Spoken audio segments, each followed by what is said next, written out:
So parents, how many of us do the 9 to 5, own businesses? I mean, sometimes multiple businesses, do 2 or 3 jobs if we can. Basically, this is what I call adulting with a purpose.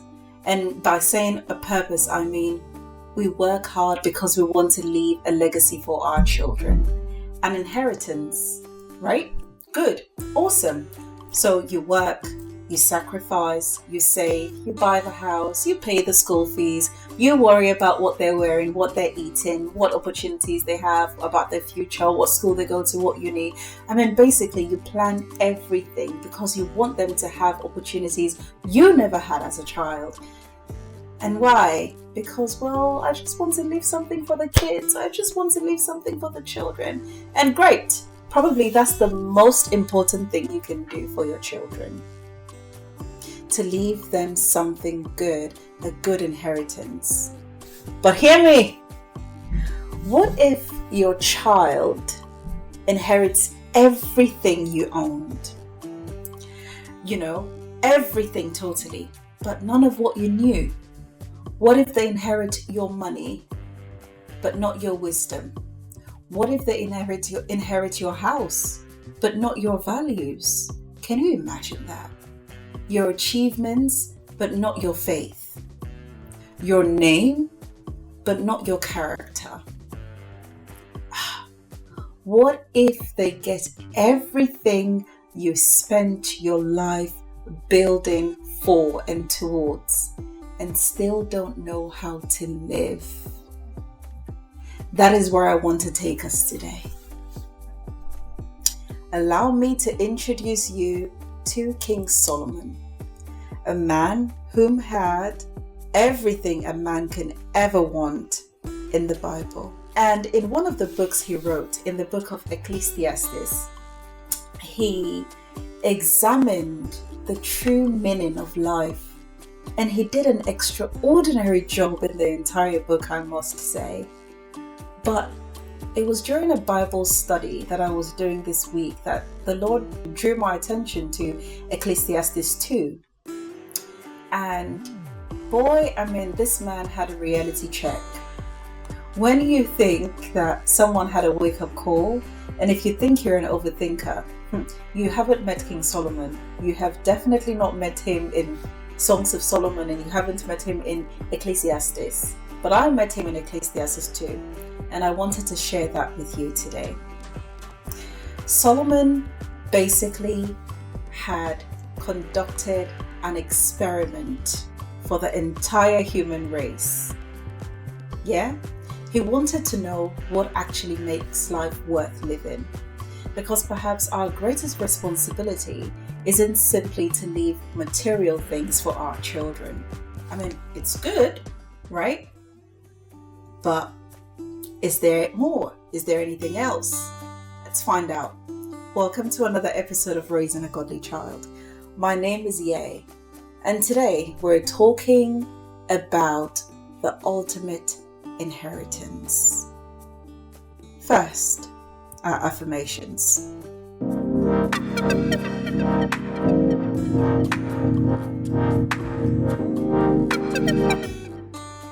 Me and my household, we will serve the Lord.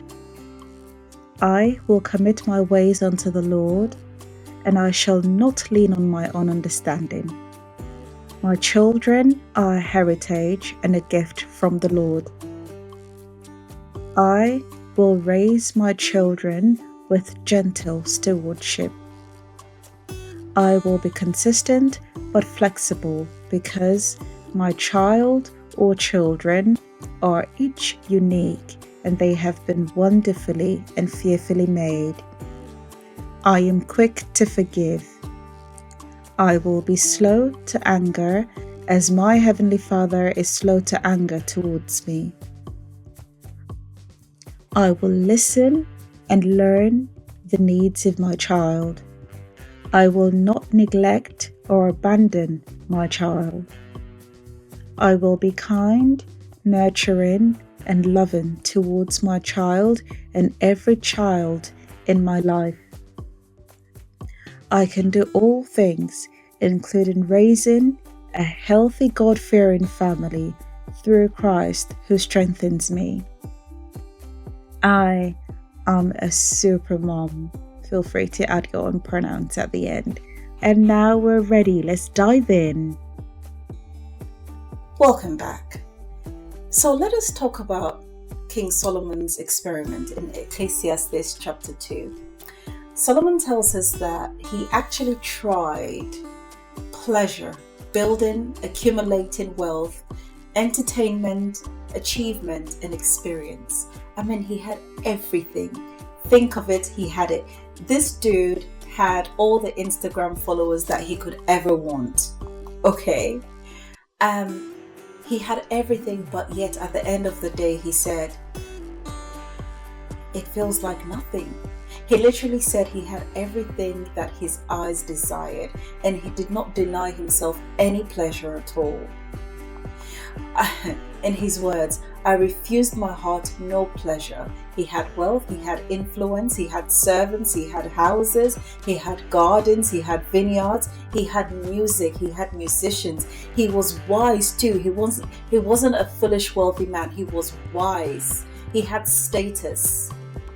But then Ecclesiastes 2:11 says, when I surveyed all that my hands had done and what I had toiled to achieve, everything was meaningless, a chasing after the wind.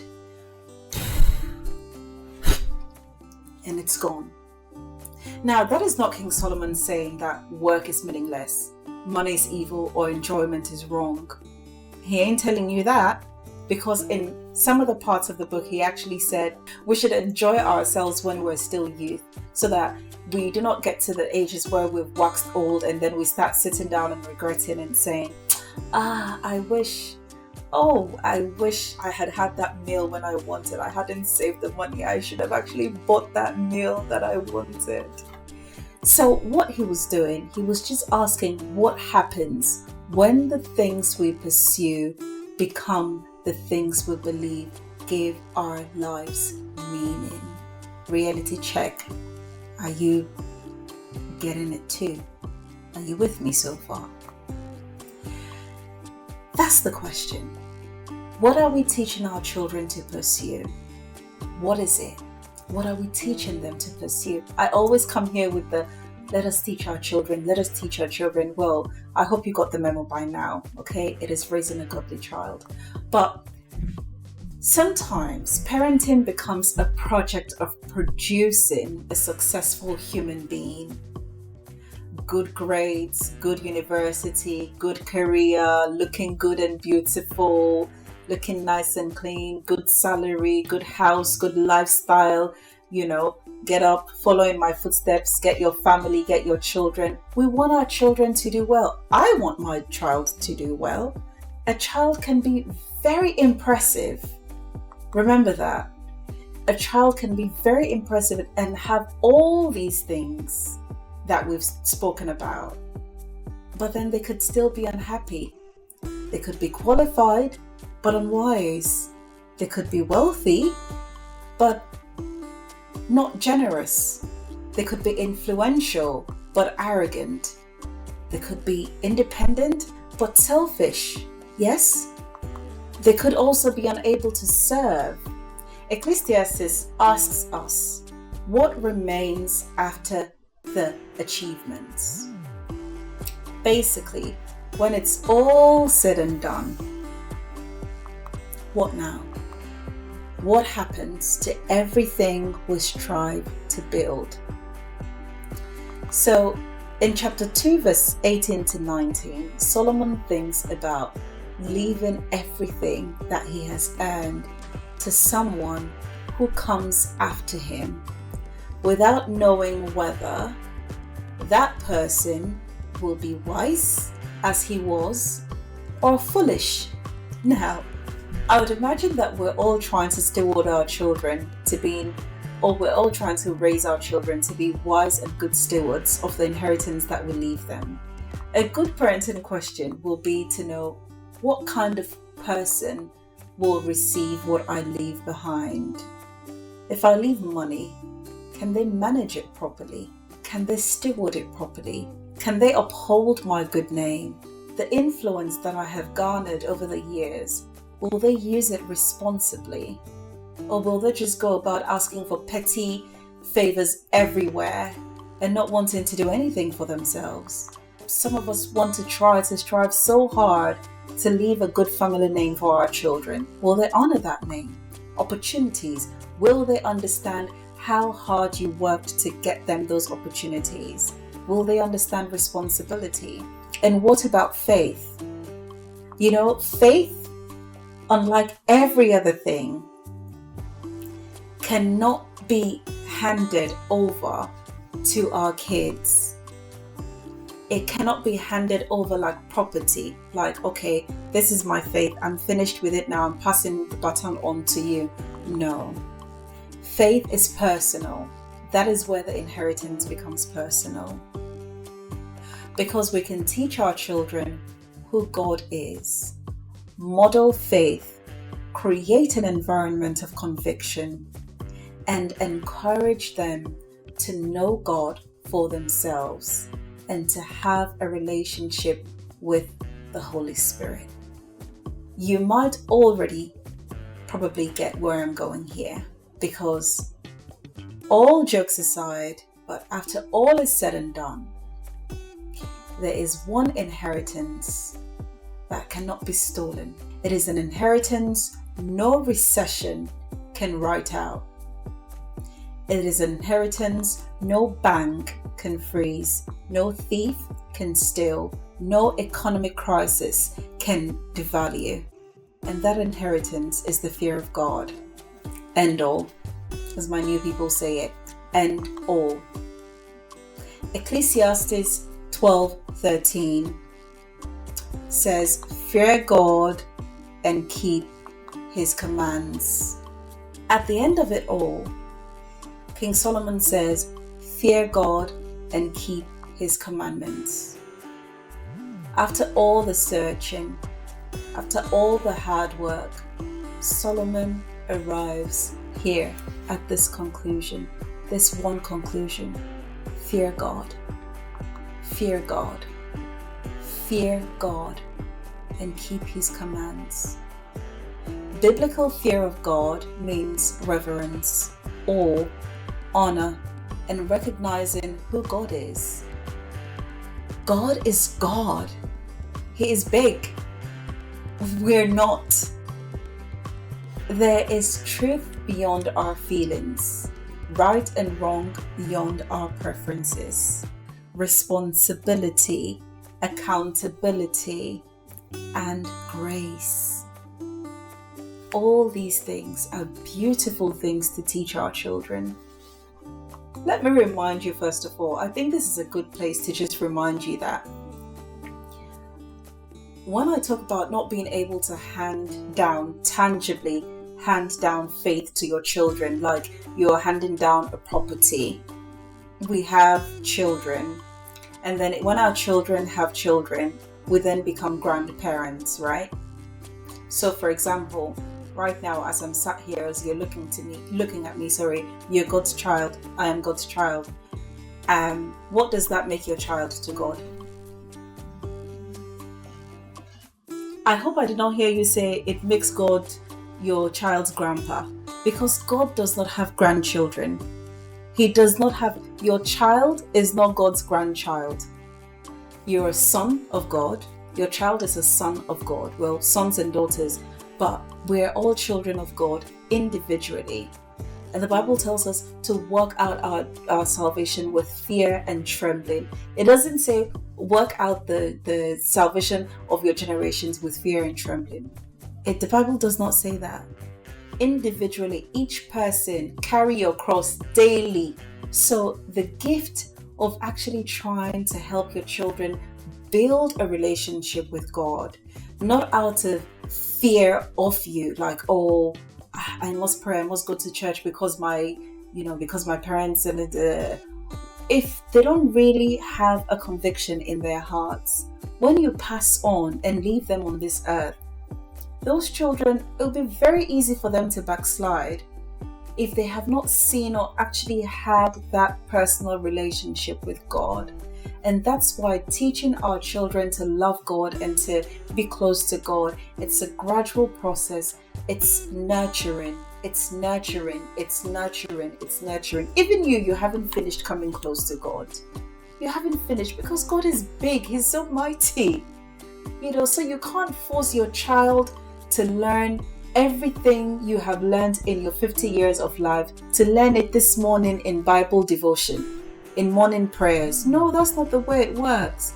Because when they grow up, they'll end up detesting. They'll find the things of God detestable, because they will think, okay, I just did it because of mommy and daddy, or whoever their guardian is that is, a faith-filled person. And that is not what we want. We want to teach our children good character. We want to teach them how to serve. Mark 10:45 says that the Son of Man did not come to be served, but to serve. You're usually at the highest point when you're serving others.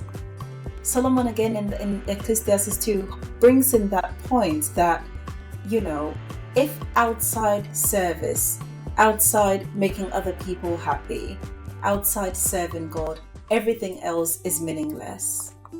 Okay? Because sooner rather than later, your good name will be forgotten. The person's bad name will be forgotten. You will be remembered, yes, but only when your name is mentioned. So to say that your name will live on for generations and generations and generations and generations and generations, yes, very possible. But then, if the ones that are alive, they're already fighting for attention. Everybody's fighting to have their own space, to have their own stage, to occupy their own stage in this world. So there's only so far that your memory can go. And the best thing to do is, if you want your memory to go far and far and far, the more impactful you live your life on earth, the further and further and further your name will ring in the annals of history. Usually it's one of two extremes. You're either remembered for an extremely good and impactful life you led, or you're remembered for a totally notorious lifestyle that you led. So choose wisely.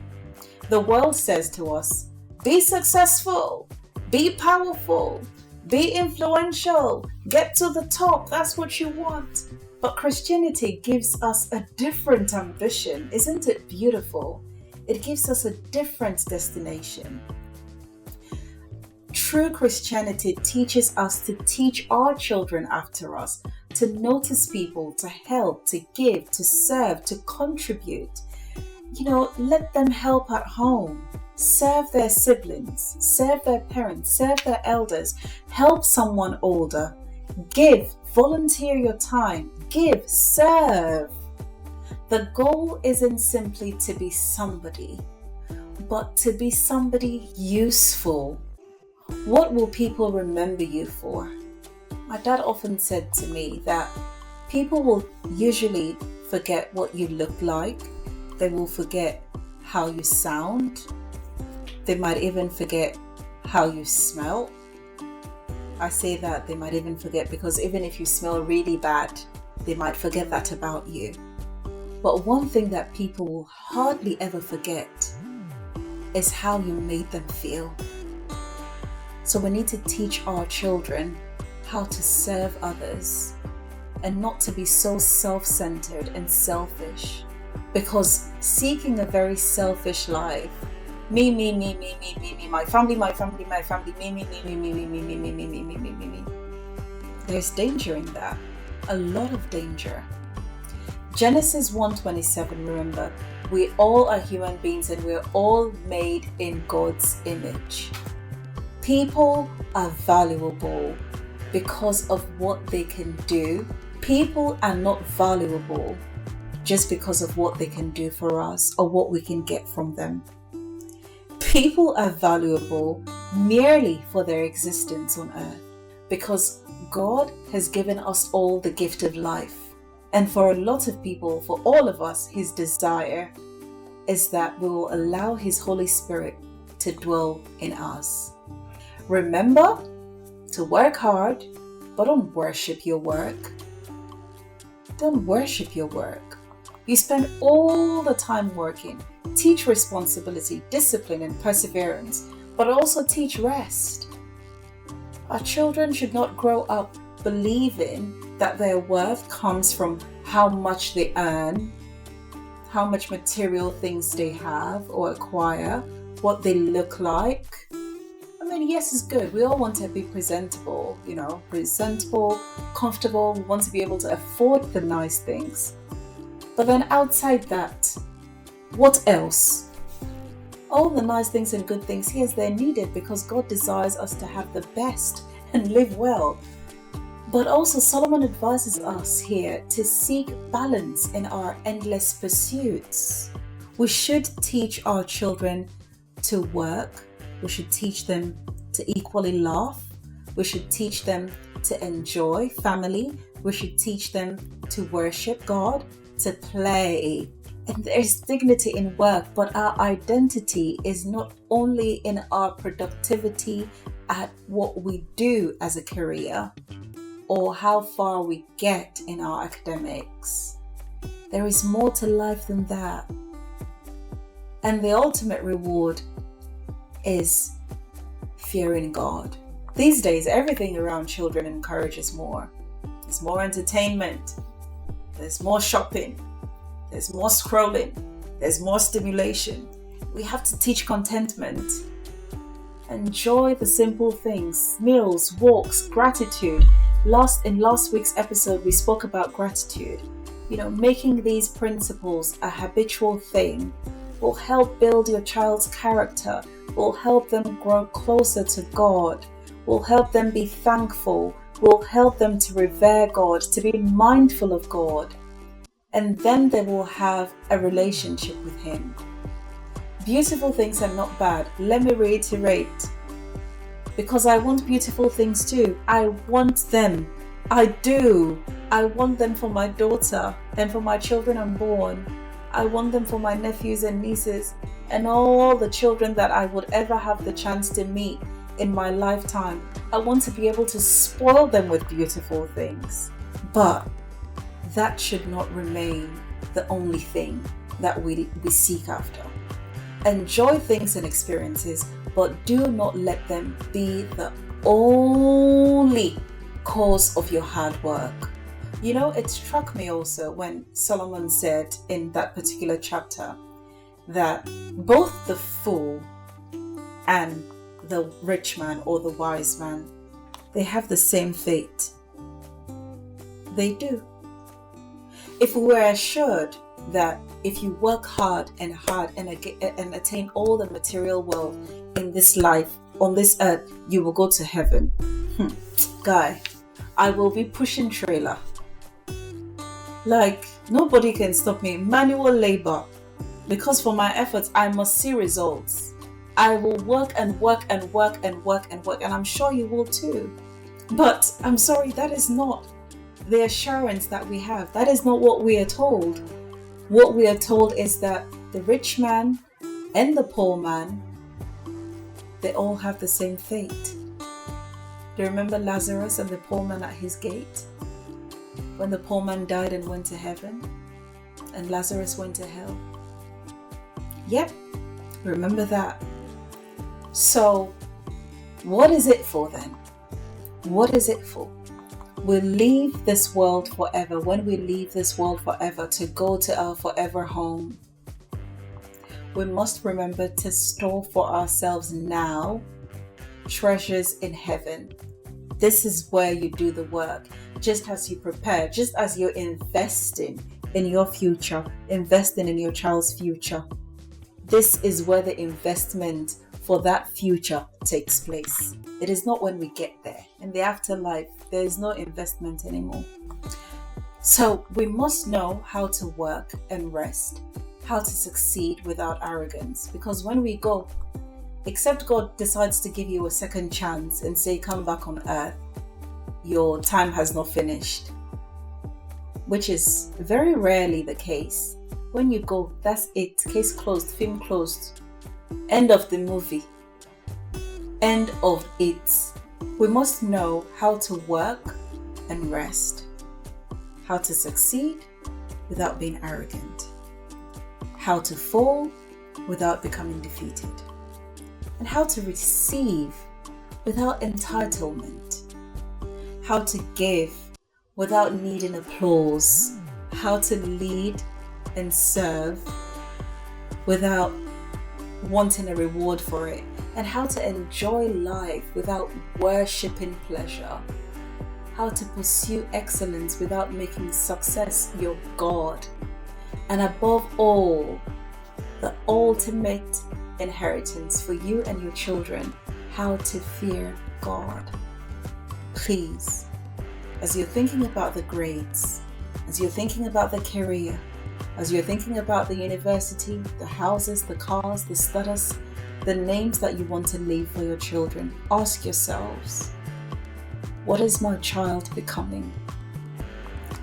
Maybe the greatest gift that we can leave our children is not the head start in life, but a compass, something inside them that says, is this right? Is this wrong? Should I do this? Should I treat that person like that? Can I apologize freely? Can I give freely? Can I accept help? Can I give help? Can I be humble enough to say I don't know how? Can I need to be honest? I need to be humble, all these things. A child with a strong character, a well-grounded character, a child who remembers that they need to rest, not to be workaholics because they saw their parents in that footstep, treading those footsteps. Our children need to remember where they came from. They need to remember their God. They're not too young. We need to teach them how to live their lives loving God, their Creator, Abba, their everlasting Father, the King of Kings and the Lord of Lords, and to obey Him, to fear Him, to obey Him. It's not just knowing about God. Yes, there's hardly any people now in this day and age that haven't heard God, but it's the true reverence we're seeking after, because that is where the reward comes. So as we come to the end of today's episode, remember this: you're not a perfect parent. Well, if you are, forgive me for saying that, because I believe that a lot of us are striving towards perfection. But all you have to be at this point is a present parent. Be present in raising your child. I'm working at this daily, trying to be present, a present mom, and I hope I'm doing a good job. If this episode has encouraged you, please don't forget to like, to share, and to subscribe. And I would love to hear from you in the comments. I would like to hear, what is that one thing you hope your children will inherit from you that money could never buy? My name is Yay, and this has been Raising a Godly Child. Thank you so much for sticking by and watching. Until next time, stay encouraged, stay prayerful, stay blessed, and keep raising your children in love and truth. Bye-bye.